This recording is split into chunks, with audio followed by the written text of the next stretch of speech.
Welcome back to Red Ice Radio. Clif, hi. It's good to talk to you again. Thank you very much. Very good indeed, yes. Thank you. There's been a lot of unfolding and a lot of buzz around this story, and we do want to get your take on it. And I guess in the beginning here, you could lay out as much groundwork as you feel is necessary to be able to explain it for some people. The story is long and it's drawn out. It's been unfolding over a couple of months now. There are some much longer than that. It actually goes back several years now with Benjamin Fulford's, I would say, creeping development of the story, beginning with his initial attacks on the powers that be. If I can start right in here, what I'll do is I'll jump back then. And I first became aware of this because I'm a martial artist, and and as part of my work with Half Past Human, on a personal level, I have flags in my spiders that bring me new and interesting stories about martial arts, especially because I'm looking for particular developments in that realm. I had spiders specifically looking for new language combinations relative to the martial arts, and they brought me this interesting thing about this guy claiming that there were 10 million dojos around the planet with 100 million fierce martial artists ready to go out and stomp the shit out of the powers that be. And I thought, okay, fine. I'm a martial artist. I've been in the martial arts from judo at age 11 all the way through various forms of karate, both Japanese and Korean, all the way up into Aikido, and I've been doing this pretty consistently from 58 years old. You do the math, it's been a long time. No dojo I've ever been in would any of the people I have been involved with in that dojo stir themselves to attack anybody on the orders of any of the powers that be in Japan that Benjamin Fulford were claiming were on his side and were going to do this.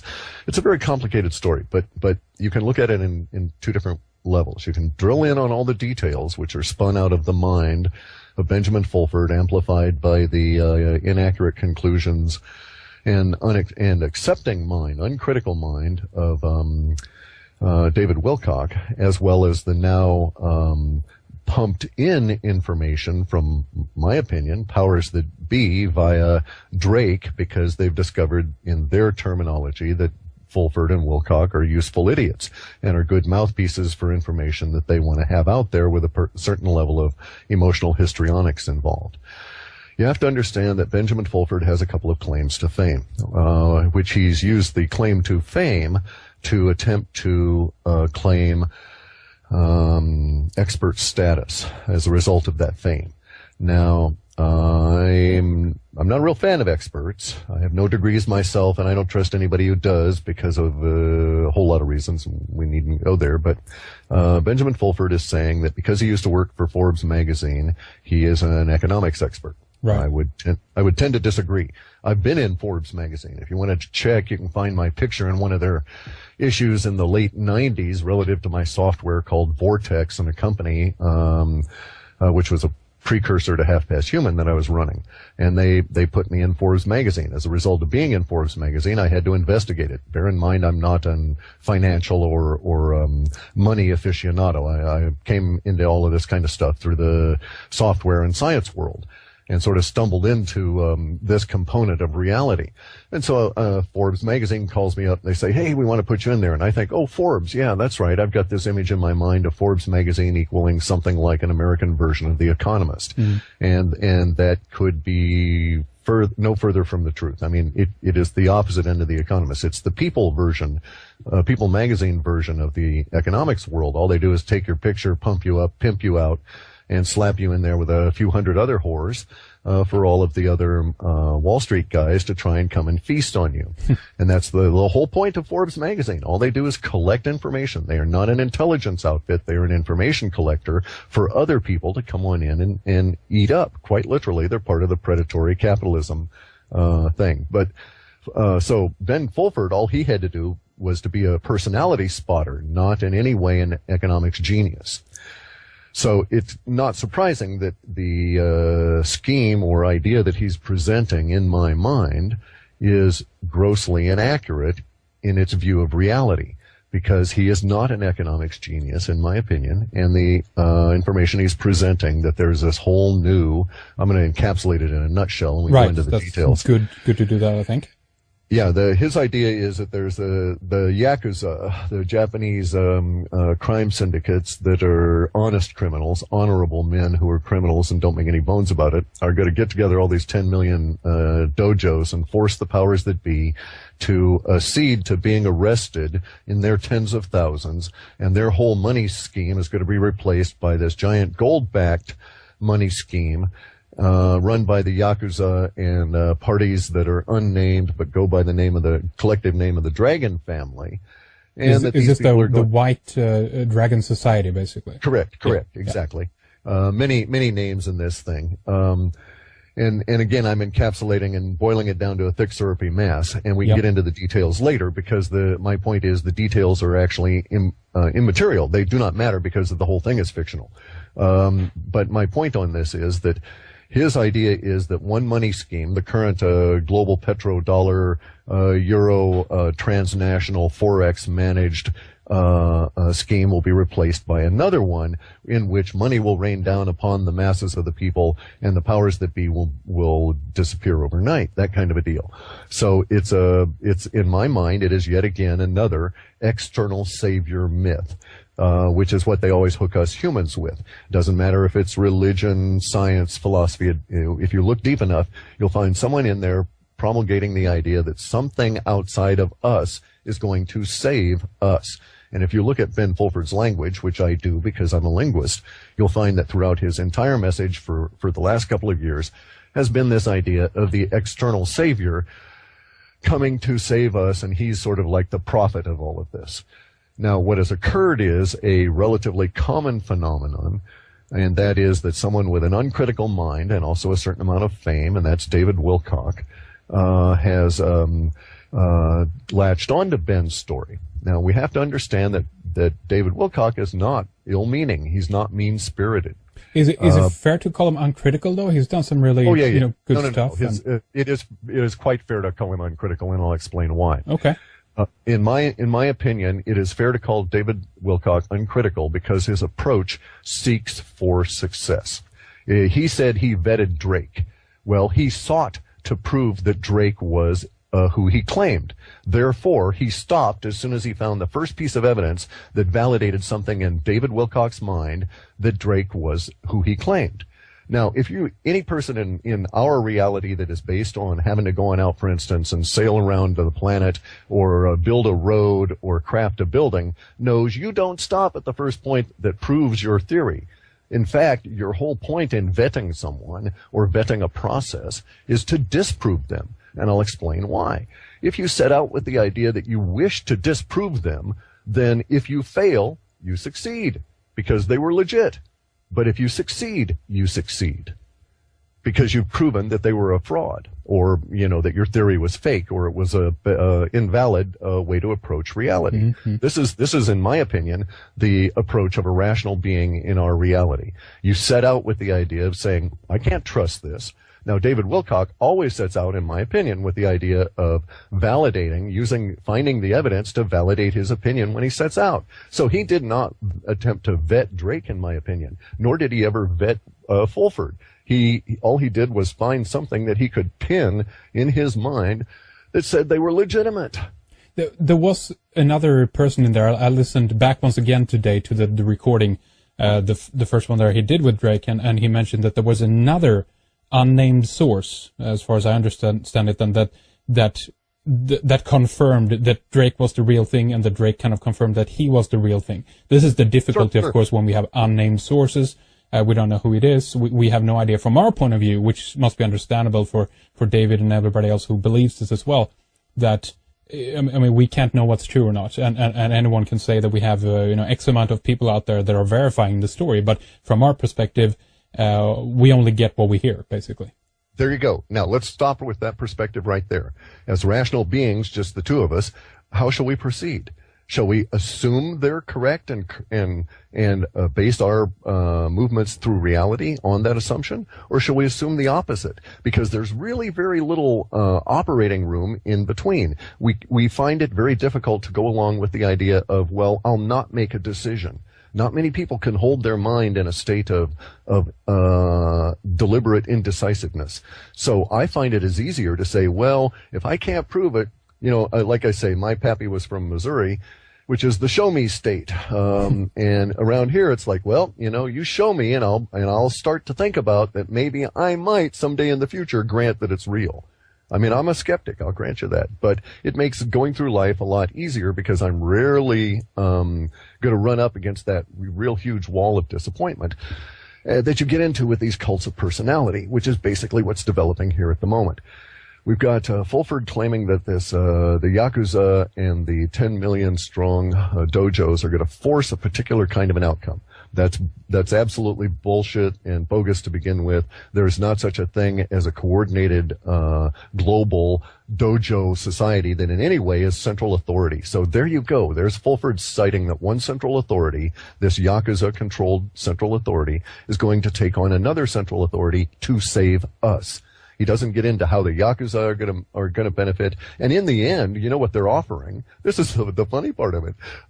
Fulford and Wilcock, and we'll leave Drake out of it, but Fulford and Wilcock are offering, saying that we're going to be saved by what? Yet another central authority imposing a money system on the rest of us. Right. This is one of the issues. I try to wrap my head around the story, and in all honesty, I have a little bit of difficulty following it. I'm trying to get to the core, I guess, of what is being said to be able to make a decision about it. But, from my perspective, it's been somewhat difficult to do that in this case because I'm reaching somewhere out there to find the evidence for it. I mean, this program is all about listening to people, hearing about different perspectives, and there's many things we've talked about and will talk about in the future that is simply, aspects that we cannot confirm. And we listen to it, we talk about it, we hear it out, and that's always been my approach to it, which I think is a great idea. We just toss it out there, lay it out on the table, and people can make up their own minds about it. But in this case also, I just, from my own perspective, I've had a very difficult in pinning down some kind of evidence for it. Sure, this might be more things that are upcoming.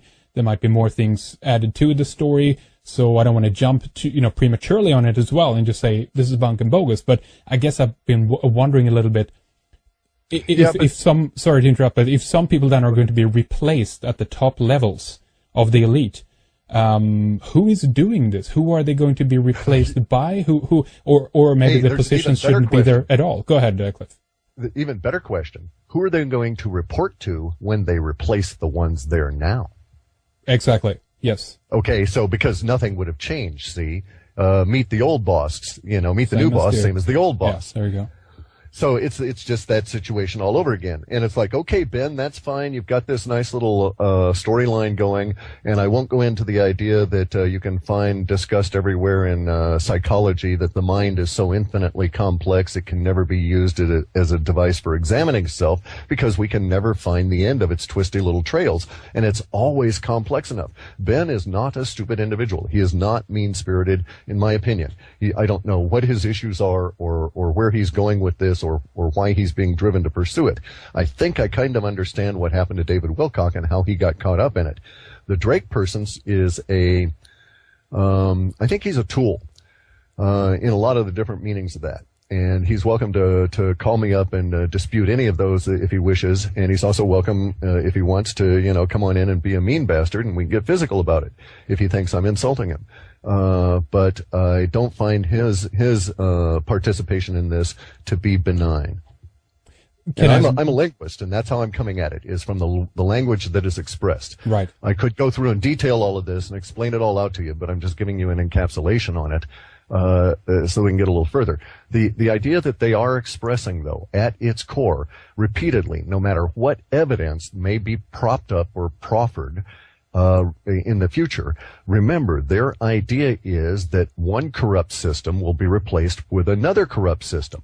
And bear in mind that the people that, Fulford is holding up as his examples of the shining, light of everything here are backed by the Yakuza and the White Dragon Society, both of whom are criminal organizations. Now, I grant you, personally, as a decrepit old bald bastard here in the Northwest, I've got no problem with the Yakuza. From my viewpoint, they're honorable individuals in this reality. Same thing with Tong members. They have they make no bones about their formula and basis for reality. They are not attempting to, in any way, trick you duplicitously the way the powers that be are, who are criminals as well. So I can see a certain level of logic in it, the anti-hero approach, right? But nonetheless, the whole point of it all is one corrupt system replacing another. So even if Ben Fulford is accurate 100%, and I'm absolutely inaccurate, I'm not going to buy into their system any more than I'm buying into the current one. Well, exactly. That's,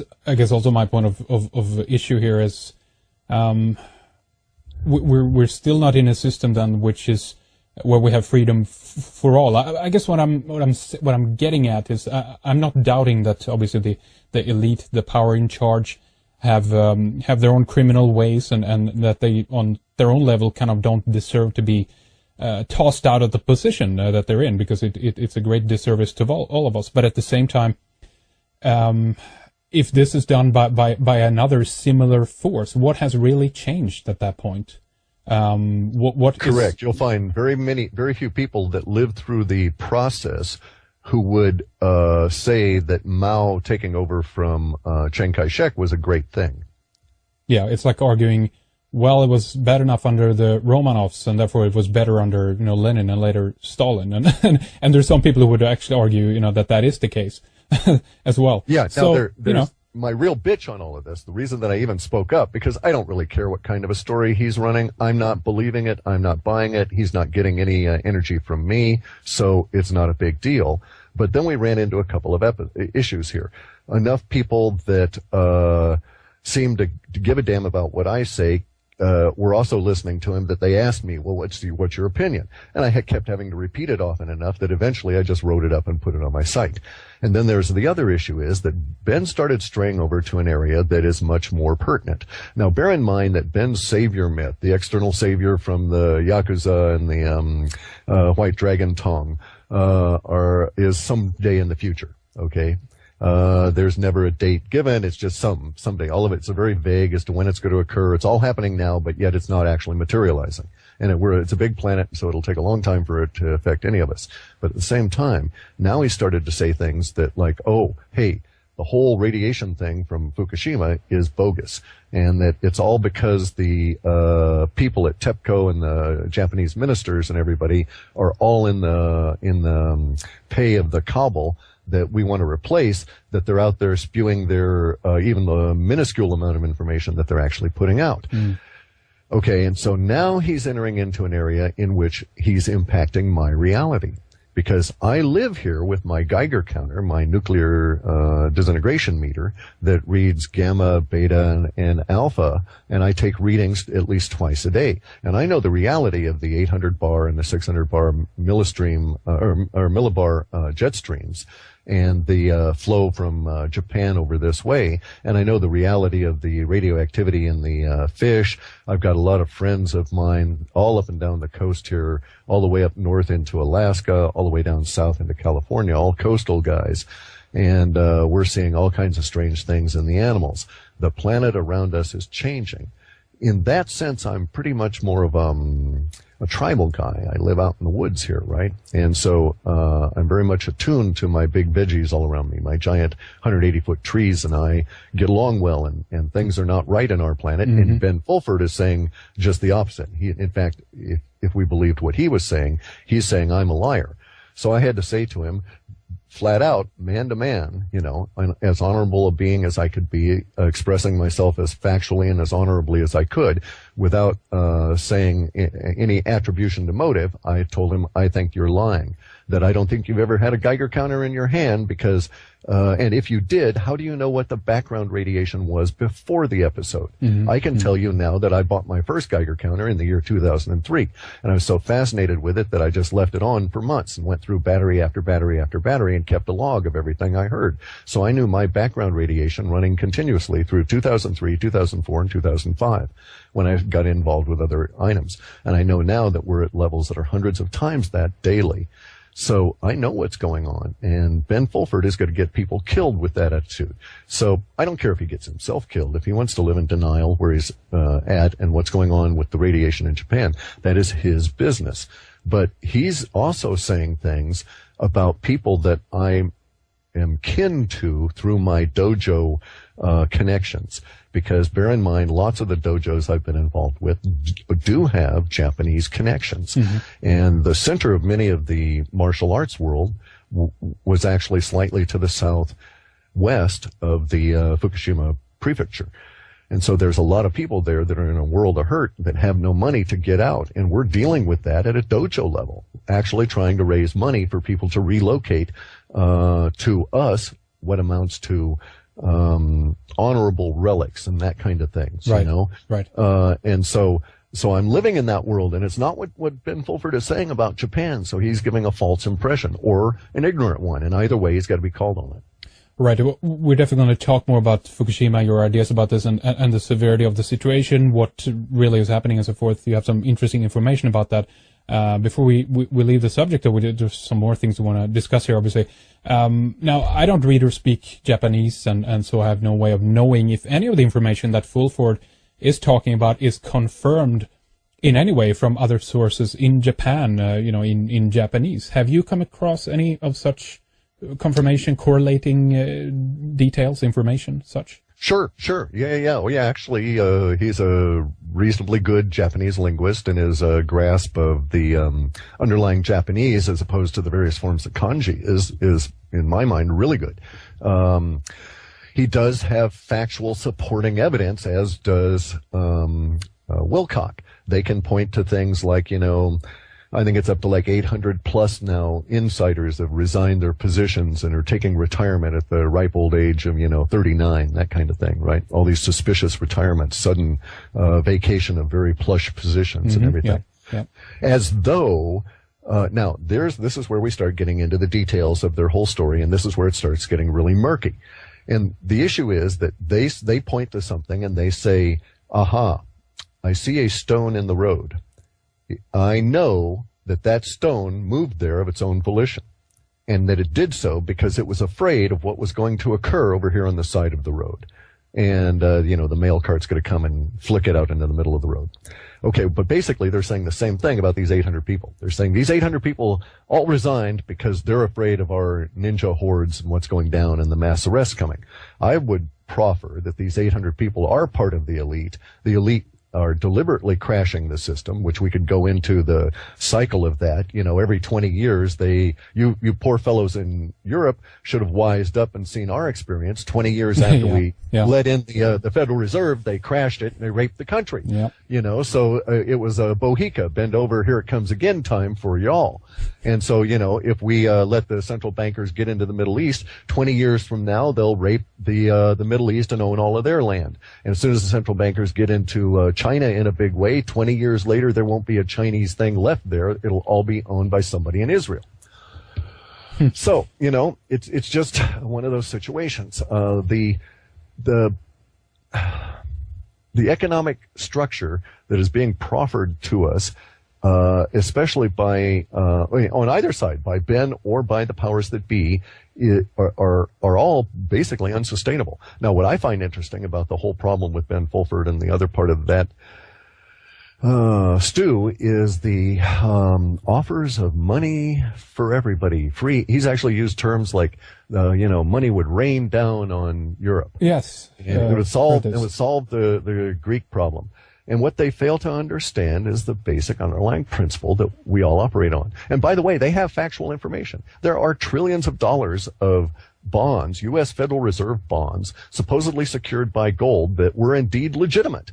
This is the same scam that hit Germany in the 20s, though. Okay, when their central bank crashed them, there were all these bonds that were suddenly appearing that people were trying to cash. Basically, the scam is this.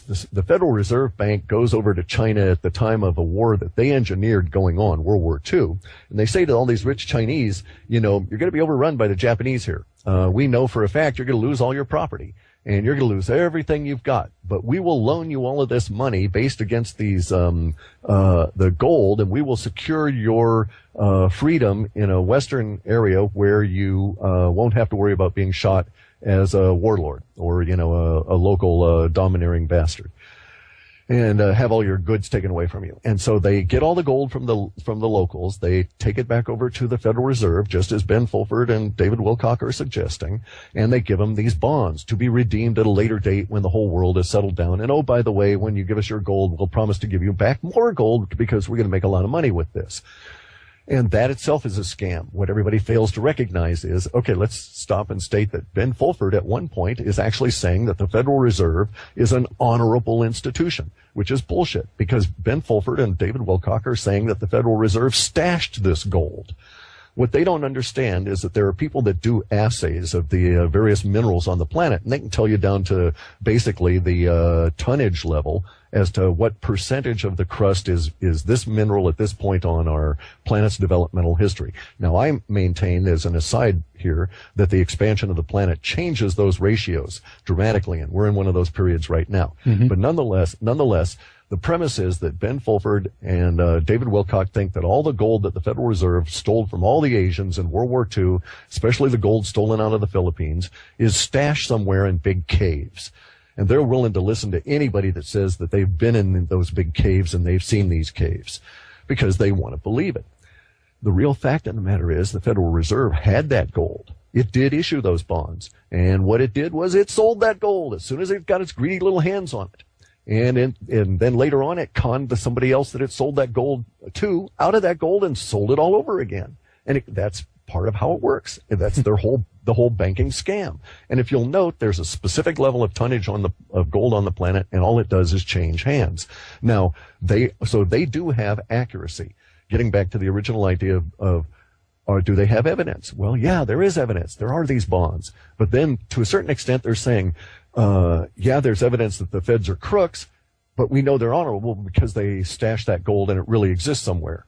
And that's where it all breaks down. Those bonds will never be honored, just the way they were never honored in the 1920s. And you can actually find a lot of economists that will argue that it was the phony bond surfacing that triggered the hyperinflation and the crash of that economy, just as we are having right now. Very curious. I want to talk more about the idea that the system is being crashed intentionally. This is very interesting.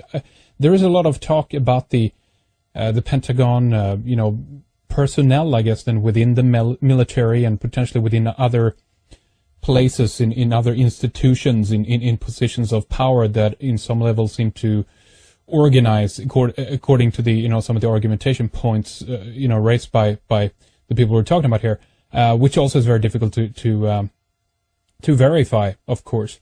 It's some. Okay, let me stop you right there. Yeah. There is a component to this, all right? And I'll be a stand-up guy, and I'll reveal a lot of stuff about myself that I would really rather not. But to be fair, Fulford puts his face on YouTube, and I'm not willing to do that, so I'll put a bit of my history out there. Okay, Fulford and Wilcock are claiming that there's a lot of guys in the military that are going to run out and arrest banksters and politicians and throw them all into basically what amounts to some kind of a trial, and we'll have show trials just like we did with Stalin and this kind of thing. And it's going to all happen without a revolution. And it's going to all happen, and these individuals are going to tell Ben Fulford and David Wilcock specifically ahead of time so that they can inform the rest of us. Warn and say, stay calm, it's all right, it's okay. Exactly. Right. Okay, well, that's all bullshit too. My dad was a lifer in the military, okay? My dad was inducted into the U.S. military prior to the Korean War through the draft process as a result of being displaced from Missouri, where his father killed himself when my dad was age 6. My father blew his head off with a shotgun in front of the family because of what the banksters did to him. So there's a bit of personal history to tell you why I have this anger. Okay, now my dad, later on in life, was displaced yet again because of banksterism and goes into the Korean War. Okay, from that point on, he's a lifer in the military because he's found his niche. He's a warrior. I'm a warrior. I mean, it's in our birth patterns. He chose one route. I chose another. I wouldn't go into the military because I realized what the racket is. But let me take up to sort of a modern day kind of a thing. My father was good at his job. He got to the point where he was taking over regiments. He was like a regimental commander, brigade commander. I mean, he was a lieutenant colonel. He got promoted, field promotion from enlisted in Korea, and then took over and saved all these people. They wrote him up, this kind of shit, right? So he gets promoted all through the ranks. As a result of this, I got my ass dragged all over the planet and saw weird shit.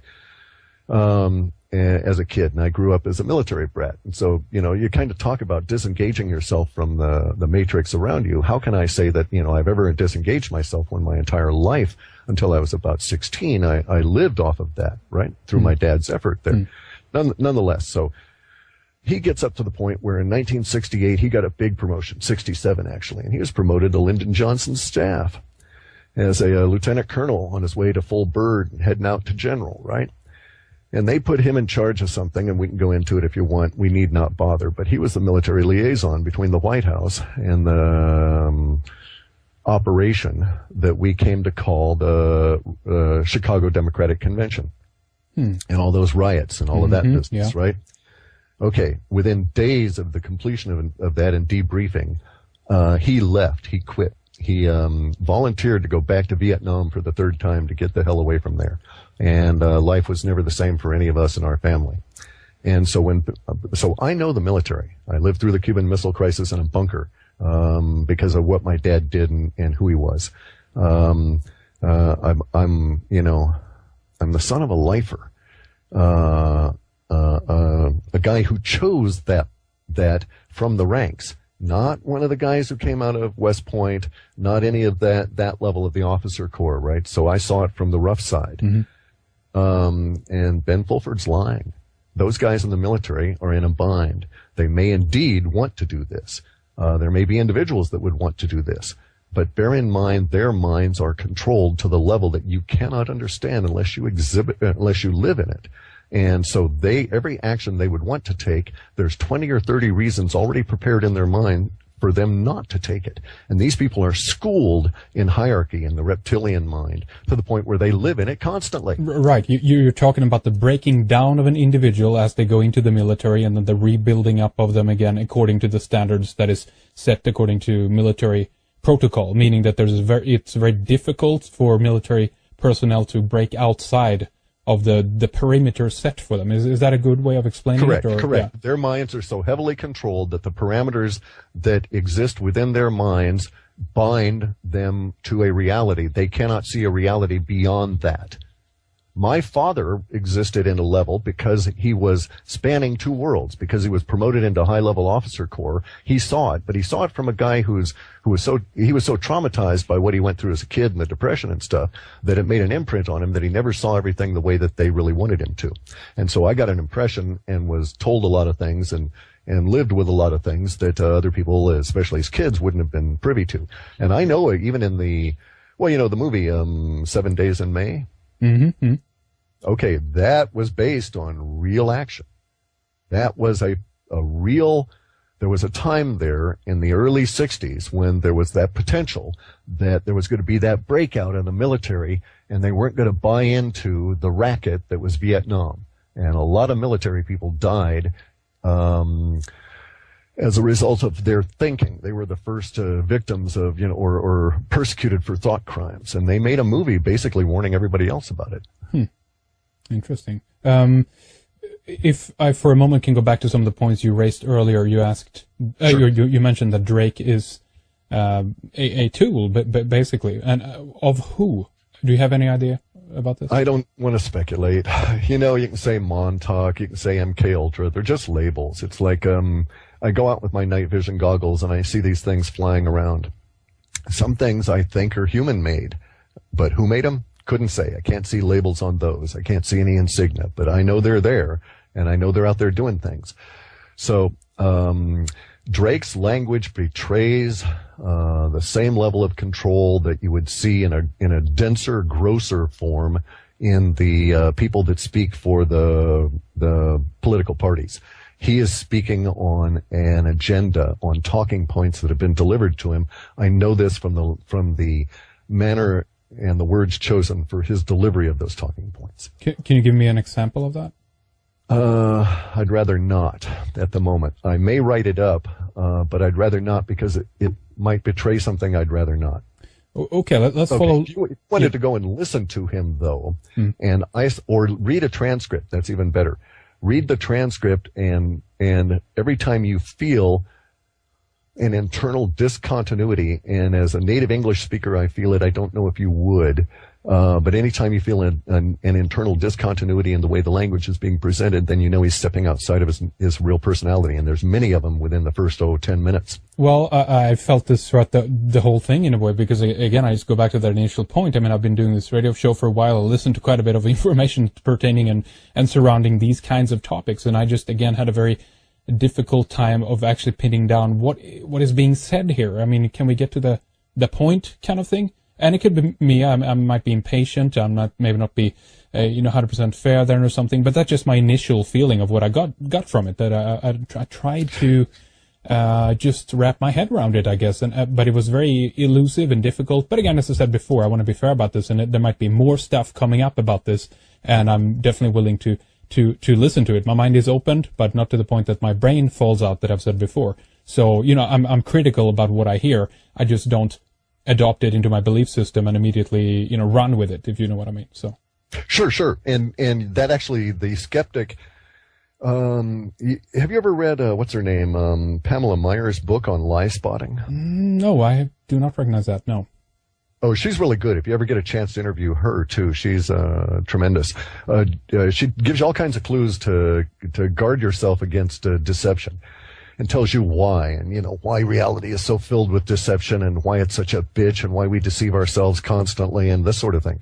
So, having read her material a long time back, having been involved with people that were con artists and seen how it all works and this kind of thing, you get to the point where you realize certain personality types are easy marks. This is why they're identified as, useful idiots in the military or the intelligence realm, right? And so David Wilcock, he's been pegged. They can feed him virtually anything, and if they feed him quasi-supporting evidence, he'll come to the appropriate conclusion that he thinks he actually concluded. That's the beauty of it, see, is that they show you a structure, and they never call it a barn, and they show you the paint and the wood and all of this, and they want you to come to the conclusion that it's a barn, and they let you come to that conclusion, and that's exactly what has happened here. And so these people have made certain conclusions that they then have such an intense emotional conviction of that they can sell it. Whereas if they were operatives and were presented with this to go on out and sell it, they couldn't make us happen. It couldn't happen. In fact, there's another diametrically opposed version of this that is collapsing right now, and that's this whole Thrive movement. Okay, because the whole Thrive movement is a propelled, say all the right things movement, in my opinion. Not, I'm just saying this is my opinion from looking at the language. Okay. They're saying all the right words, and yet there's absolutely no emotional conviction in it at all, and it's crashing, and it's not taking any kind of weight because the people behind it they don't buy it. They don't believe it. They're not able to sell it. It's a collective work. It is not a point of individual passion. And you need that individual passion anymore to be able to sell things these days, because people don't buy the idea of collective works anymore because of the nature of the change of individuals ever since the internet came on, and that's a whole other discussion. Okay, let's follow along in your line of thinking and discuss two other points here then. What would be, one of them is, what would be the point of this? And this kind of dovetails with another question that I had that goes into how far up this goes in the ranks. I know we kind of touched upon that before, and you're somewhat reluctant, or it's difficult to say, but do you think that they, the elite or whoever is behind this, then whoever provided, let's say someone like Drake with this kind of level of information, or are they worried? No, Drake is a guy who would work for my dad. He would have been a guy that would have been working for my dad, no question. So somebody like my dad, a lieutenant colonel, maybe a full bird, told Drake what to say. All right. Okay. It's on that level as far as we know, but that order could have been given from further up as well that we don't know. Correct.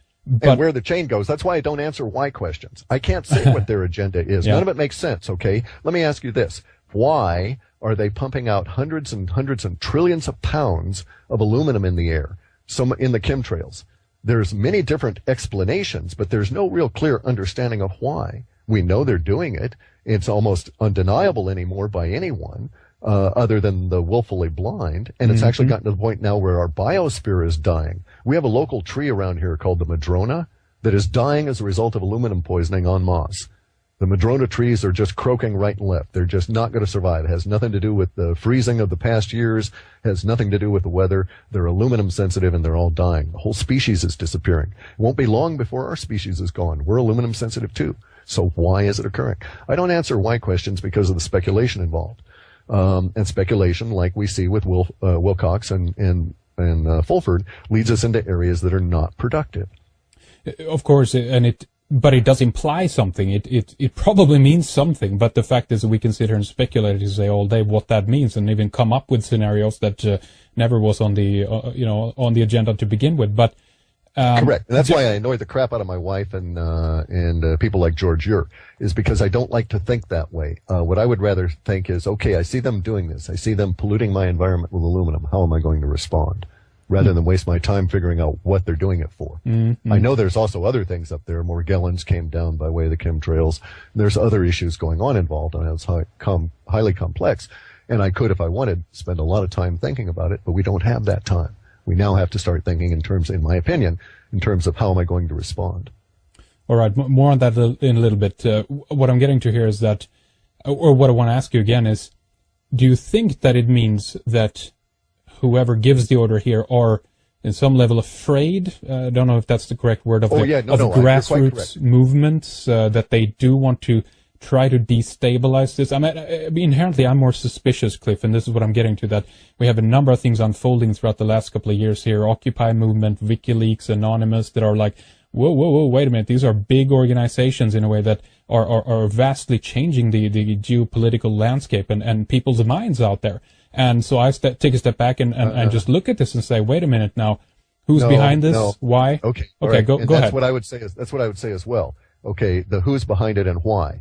But actually, let's dispute first off. Let's not make I'm very self-critical. Okay, I can barely stand myself as a human, let alone anybody else. That's why I'm a hermit of the woods. And that's quite true. That's quite true. I'm extremely self-critical, and that's why I'm very annoyed when I run across people like Wilcox and Fulford, who are very talented and could be great beings in my opinion, but they're not self-critical, and so they don't analyze themselves and their own motivation and stuff. But that's another side. Okay. So the nature of what we're doing, though, is you're making certain statements that are not true. WikiLeaks hasn't changed the nature of our reality. Okay, it came off. It has a big splash. It was a nice show for a while. There's all kinds of drama involved. What's the net result? Ain't shit. We haven't heard anything that changed anything. None of it went to any level of fundamental change. It was all at the same kind of fake change that the Minions and Obama and these kind of people keep pumping out. And that's my point. That is my point. Okay. That it's a fake truth. It's a fake kind of revelation coming to us. But go ahead, Cliff. Oh, okay. I was just going to confirm that, you know, and then when I go back and I finally say, okay, what's going on here? Because I expected more. Bear in mind, I had these guys pegged.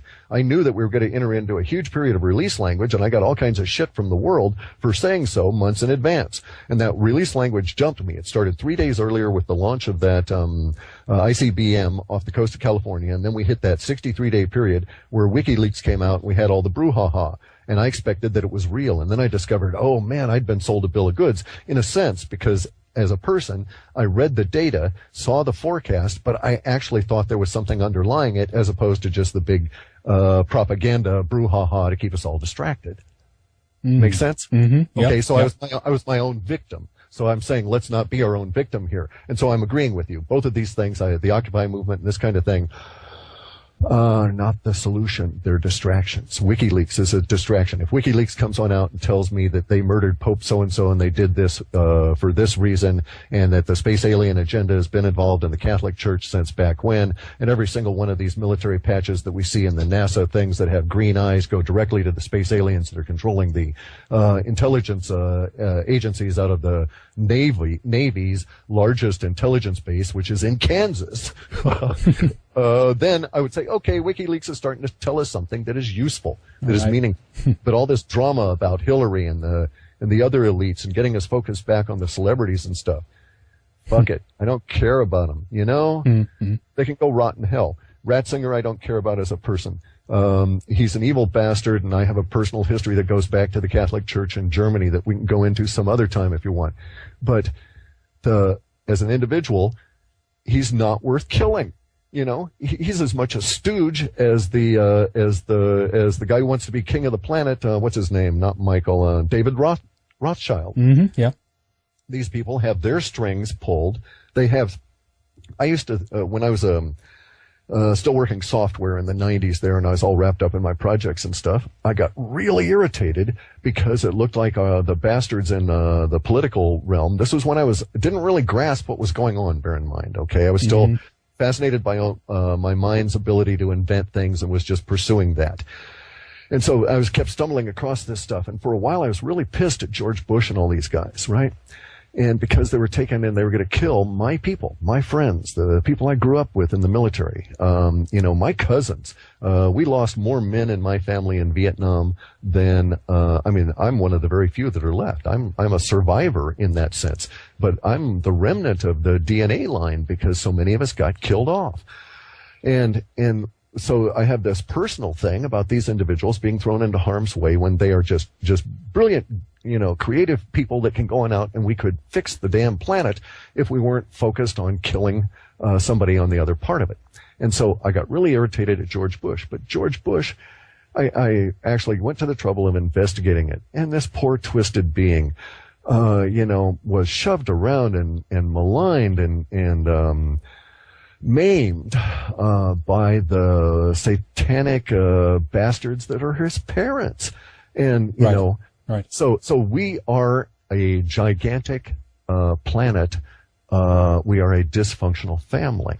And we need to face this at a personal level. So my heroes now are like, my personal hero is like Michael Tsarian, because he's grasped at least the central core of this. Now, I can't let go, and I'm a failed individual in many levels, so I'll never be as good as he is. But he grasped the only thing you can really hold is your consciousness. The only thing you can do to save the planet is to mold your consciousness on a daily basis, continuously. Right. David Icke grasps this as well. And there are a few others out there, Then there's people like myself that are too into their warrior nature. We're just born that way. My cells just want to react, So there's quite a few people I want to pound into a little bloody pulp. I can't help it, and I feel bad for myself, and I apologize. It's not a good thing, It's not a thing for an Aikidoist, but I've got to be honest. I've got to take the Bruce Lee route and say, the hardest thing on the planet is to be fucking honest with yourself. The second hardest thing is to express yourself honestly. And so I've got to say I've got that in me. And so I live out in the woods, and I deal with that because I am not someone that you would put into a situation. And so, I will do things. I will withdraw when I know that my contentiousness is not going to aid it. And thus, when I don't control them or involve myself with the Webbot forum or the Webbot radio guys. Those things sprung up on their own. They interviewed the Thrive people. They asked me to participate. I went so far as to provide a couple of questions, but I did not participate because I know that I would not have let it go, that I would have taken that Foster Grant fellow there, and I would have, or Foster fellow there, and I would have just gnawed on him and pulled on him and tugged on him, and it would have been contentious, and it would not have aided anyone, and I don't know that it would have even aided me in getting closer to the truth. Yeah. And it would have irritated everything, right? But there's, again, it's like the Wilcox and Fulford thing. There's a vagueness, there's a morass, a softness that you can't come to grips with, that you just keep disappearing into. It keeps retreating ahead of you when you get involved in all this Thrive crap. And so I know it's not, let's put quotes around it, real. And what is evidence to some will not be that to others. We're all different. We have difference of opinions. We're all, we have a different approach to life, a different philosophy. This is just the nature of how things are. I don't ever think we can sit down and agree, yep, this is the way it is, or should be done, or should be handled. This is simply that would about, scare me. Yeah, exactly. I know. Because then I know we'd be absolute mind control Borg slaves under a central authority. What I really like is contention, aggravation, release language, all kinds of crap happening all the time everywhere, such that nobody really has a handle on it. So I know that the political parties, they're criminal gangs being run by a guy at the top that says you all do this, And the media, let's call them what they are. They're propaganda whores, you know? That's right. You know, and boy, they get rewarded really well. It's like, okay, Wolf, you know, you and the guys over at Fox News and stuff, enjoy yourselves. You know, I don't want to be dark and foreboding and stuff, but you're not real individuals, and you will discover this when you die. And it's just not a good thing. And there's, you know, you have all of these, you know, if you want to get really bizarre about it, you have all these religions out there and spirituality approaches that say, you know, do this, do that, and do this and everything. What's their whole point? Well, they're all talking about this point of transition that we all call death. Well, why do you think the Catholic Church went to such a great trouble over centuries to destroy the indigenous populations? They didn't really care about the indigenous populations. They want them as slaves. They wanted to preserve them. But what they had to destroy was the knowledge and the processes that were involved in the shamanic traditions. Yep. And from my viewpoint, from a personal viewpoint, I'm like an internet shaman. Okay, I've gone that route. I've gone the psychedelic route. I've gone the meditation route. I've seen that shit. And you know, you can believe me or not, does not matter. I can say the words and just grin, you know, and you can see my smiling face here as I say them to you. That, you know, I've seen the other side. I've seen the bardo. From this perspective, I have seen the bardo. And you bastards are not going to like what you're going to find there when you suddenly look around and see that huge mass of karma you're dragging, you know? And people have come back. I'll tell you, people have come back from the dead and talked to me in that position when they're in those 49 days of the bardo. And they've told me about it. And there's no words involved, and you can't get into it in a word way. But, again, fear goes away if you're an honorable being here. So in many regards, the Yakuza that Ben Fulford holds up, those individuals that are murderers and killers and so forth that are working out their own twisted karma, they will have far less of time in the 49 days in the bardo than Wolf Blitzer and Hannity and George Bush and these other bastards. I feel for them. It's an individual journey, a path that the self must walk and discover, and anything is possible in the beyond, I think, in that way. And I think what this will be or mean to different people will be different depending on how we've lived our lives and what we try to do and how we try to better ourselves or not, you know, to go against the grain, as it were. But let me just go back a little bit more here. We're going over a little bit on the hour, and that's fine. We need to talk about some more things here before we finish up on the first segment here. But let's go back to the resignations thing. That people are laid off, people are fired and such. Murdoch's empire is partially taken down. Strauss-Kahn is hanged out to dry. Lehman Brothers goes down. Is this consolidation of power, do you think, that we're seeing in the world right now? There's certain trends there that you're correct. There's a certain coagulation to a thick syrupy mass as you move into the Depression. That occurred in the 30s and occurred in 1890. It occurred in 1861. So yeah, that does happen. However, what we're also seeing here is the Fulford and Wilcock pointing to an aggregation and saying that all of this aggregation occurred for a single point of a view that they have. So, for instance, there were a lot of these resignations, the 800 and something, that occurred last year. Early last year, and some that occurred for personal reasons, some that occurred for reasons people being arrested. So a lot of them are not of a central motivation. However, there are enough central motivation resignations and other strange things going on with the elite, some of which have been tagged by Wilcock and Fulford for their evidence, that I grant you there's a wave of change going on out there that they have at least had the perception to see. Make sense? Mm-hmm, mm-hmm. They're attributing a certain level of action and motivation to it that I would not, but they're seeing it as I do. Right. I think I understand what you're saying. Are we just being... There's this idea of I heard Wilcock mention that there is a lot of people out there just spreading fear, and I guess from his point of view, maybe he's trying to inject some level of positivity as well into all of this. I mean, are we just being pessimistic for not believing what we're being told here? What's your take on that? I don't know. I don't live in that world. I live in a world with what we could say is righteous or real suffering. Where beings die, where they get sick, where they spend 10 years dying. So I live in a world of suffering. So the idea that, the birds are going to sing and the sun's going to come out in perpetuity, the chemtrails are going to stop and free pie for everyone. No, I don't buy it. Anybody's telling me that has got something to sell. My dad had this saying once. So let's see if I can recall it. He said, life is shit. Anybody telling you different is trying to sell you something.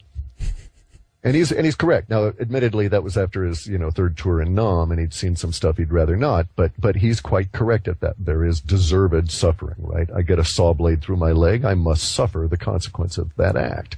There is no instant cure for that. You've just got to go through it. So I don't live with that kind of mind, and I cannot reconcile myself to that view. And I actually won't have it. Just as I won't have in my presence, I won't have the crap from the TV. It's bullshit. It's as much a lie as the Fulford shit. Why should I stand here and listen to that when I know it to be untrue? People want to believe also very bad. We're in bad need of something positive news right now. So I think that's also a tendency, maybe why people are. I'm not saying that everybody is jumping on this, or even if they are, that they're 100% wrong. That's not what this is about either. But there is a need for some positive news in all this, because it's quite depressing out there at the moment, right? Oh, it's depressing as hell. It's very interesting, listening to you about this, Cliff, getting a different take on this story.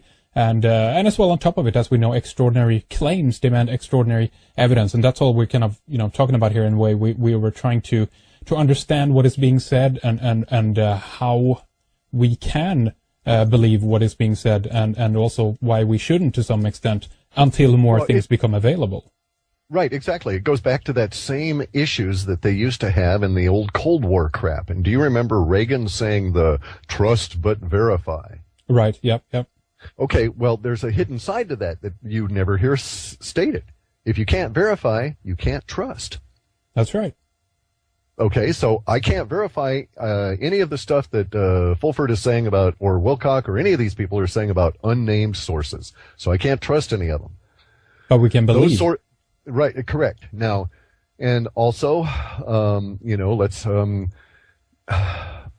don't really need to get into that level of it, but it's really true that we do need positive news, that we are in a huge level of very depressing facts coming to light simply because of the huge amount of the internet, and the fact that you have a disparate level of awakening people, a growing number of awakening people that will find different parts of the awakening process to be intriguing to them, so they'll root out different things that the rest of us haven't seen, and they'll bring it to our attention, and the whole thing seems just huge and giant and overwhelming.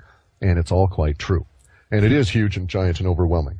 And I have found very little positive coming out in the way of the individual facts, but I have discovered that to a certain extent you get to the stage where you realize that you're faced with your own duality.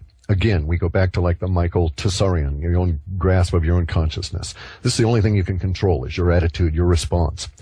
And even that, you have to acknowledge the biology controls you, the sun controls you, the moon controls you. All of these things exert influence on your consciousness. If you're not cognizant of that, you are not cognizant. So if you're making decisions on a particular day and you're not aware that there's a full moon that day, you are not an aware individual making aware, competent decisions. And so if you get to that point, then you realize, maybe, just maybe, there's a possibility that the universe is indeed unfolding as it should. And that my task is to reconcile myself to a level of acceptance as opposed to flogging it to death. Mm-hmm. Okay? Yeah. And this is a very, very, again, going back to the Bruce Lee thing, because here you come back to honesty at a level that is internal. And this, I would maintain that you could have an honest con man. You could have a guy who lies to the world every single syllable he says, but is inherently honest to himself because he doesn't lie to himself, and that would actually be an appropriate response to a planet filled with deception. That wouldn't be an enlightened individual, because the enlightened individual would not fear being honest in the face of all the deception. But we must come to a way of as you say, reconciling or discriminating to the oppressive mass that is coming out now and will continue to come out. Believe me, we have not even scratched the surface. I know stuff that makes me weep. I'm a 58-year-old guy and I'm pretty tough, right? And I've been turned into an emotional basket case by the stuff that's coming out about what the Catholic, Anglican churches and their master, the Crown, that is to say the Queen and her husband, have done to the indigenous population just north of me here in British Columbia. And I won't go into the details there, but they closed down some orphanages up there. And the Catholic Church did everybody a huge favor before they closed down the orphanage. They had 20 feet of soil hauled in to cover up the entire grounds of the orphanage, 20 feet thicker. Right. They had layers of cement poured into the basements of those buildings. And they had real good reason to do that. This kind of stuff, this level of knowledge, cannot, in my opinion, you're not all that human if you're not affected by it. And I don't know that I want to know you if you're not affected by it. So we are in an oppressive state, but there is something we can take out of this. And that is that I have not willingly participated in any of this as an individual. I may have willingly, as an individual, participated in the structure that allows such things to exist and continue. But from the point of my discovery of that, I no longer participate. And so I can be honest and I can have acceptance. I can acknowledge my depression. I can get a certain amount of resolve out of it. And I can seek for what happiness has allowed me in this universe. But I, as an individual, have never assumed, probably because of the tortured nature of my own childhood, that happiness was offered to everyone or was that everybody deserved it. Or not deserved it, but, that the planet was supposed to deliver it. Makes sense? Mm-hmm. There's a lot of people that are sold that, 1950s around here, in the 60s in the United States. I didn't live here in the United States then, so I wasn't influenced by the TV, but I saw that stuff later as reruns, and it's like, wait a second. They're telling you here that, this whole 1950s structured cube world is basically the same crap that's in the Catholic interpretation of the Bible. And by the way, if anybody really wants to hear what the Bible actually has to say, there's this marvelous guy out there, Mario Biglino, who was paid by the Vatican to translate the Bible from the actual source material. And he translated 23 books of it. And then one day he found out what they were doing with his translation and said, enough, he's not participating, and they canned him. But talk about a linguist. This guy is just beautiful to listen to, even if you don't understand a word of Italian, just the passion in his voice. But he's out on YouTube, and you get a real understanding of what's been going on, of what's happening here. And we need something. I grant you that. I'm not the person to ask for that because my role on this planet is not that. I'm more on the dark side. It's very difficult when we're being when we end up in these different isms that promise us a certain set of experiences as we come to this planet, I guess I could say, that everybody deserves this or that. It's the same thing with socialism, that they offer you some kind of egalitarian paradise. It is not equal in that way, and there's nothing, as far as I know, that says that life is supposed to be just. It doesn't mean that humanity shouldn't strive for it and be fair and all that, but as we come here, there's no instruction about that as far as I'm concerned anyway. But what about the argument then that thoughts, intention, and what we choose to focus on creates reality? If we only focus on negative aspects, this is what is going to manifest itself in our lives. We're going to end up in a downward spinning spiral because of it. And so on. Okay, well, that's true at a very facile surface level. Okay, that's true at the positive thinking produces positive results, law of attraction level. Okay, and I can argue on a energy level why that happens, what happens when the karmans get that intention going on out, and why that has an immediate and facile surface shallow result, and why it fades. And none of those are really pertinent because anybody who cares to try the experiment cannot keep it up. They can't have the law of attraction continue without resorting. Well, basically, you're talking about the same thing that the powers that be do, but they really know what's going on. You want to have that law of attraction stuff work. You want to have it continue and supplant have universe provide you with glory, riches, wealth, and everything you want, then you've got to crawl into a dark hole in the middle of the night on a particular spot on the planet with moss and darkness around you, a barely flickering candle, and you've got to take out a knife and you've got to cut an infant open and consume part of that being. And you've got to do it at a particular time under a particular ritual situation. And most of the people that do that, we call the elite. And they can work it because it's that level of magic. So intent, I could also argue that, okay, that's bullshit on one level because you can't tell me what your next thought is going to be. You can't tell me when you're going to have an aha moment. You're not going to be able to tell me when you're going to be able to have a burst of creativity. Therefore, you're not in control of your own thoughts. And it could be argued that you're merely a standing wave receiver with specific frequencies and tunings so that you will receive specific kinds of thoughts.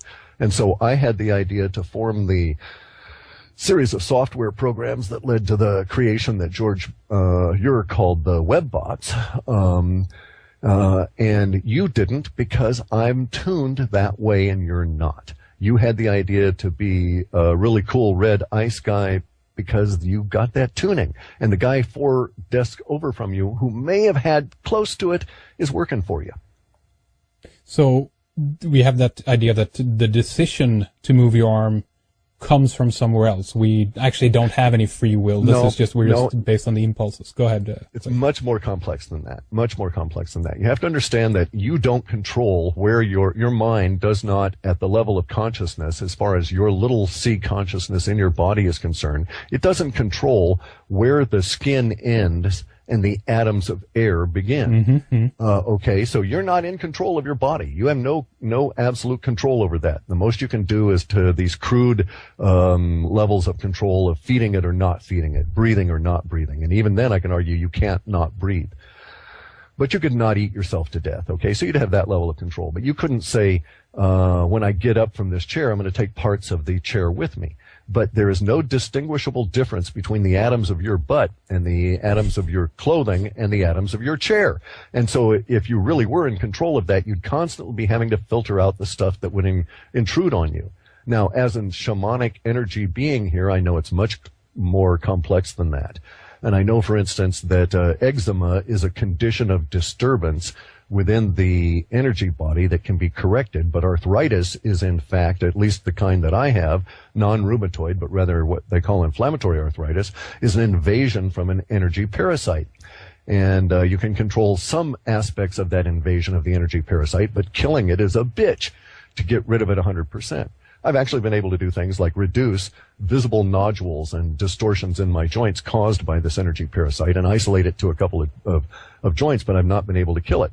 But I was able to cure 100% eczema that had existed for 20 years once I caught on to how all this stuff works. Further, I was even able to describe it in such a way that a woman told her 5-year-old daughter, I believe, how to do it, and she was able to cure her own eczema just because she was so innocent. She didn't know better, and so she meditated on it and figured it out and cured it.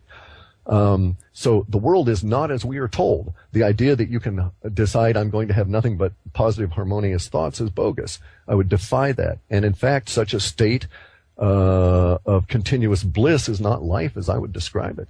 Life requires necessary suffering, ups and downs, continuous, disharmony, if you will, and struggle. And that's the point of it. Now, you can get into the Buddhist level where they say, well, there's the universal consciousness, the grand universal consciousness, and all the shades of consciousness down to the thick, syrupy mass that is the condensate that is your body. Because your body is also conscious, independent of you. It will keep breathing even if your consciousness is separated from the body under certain circumstances.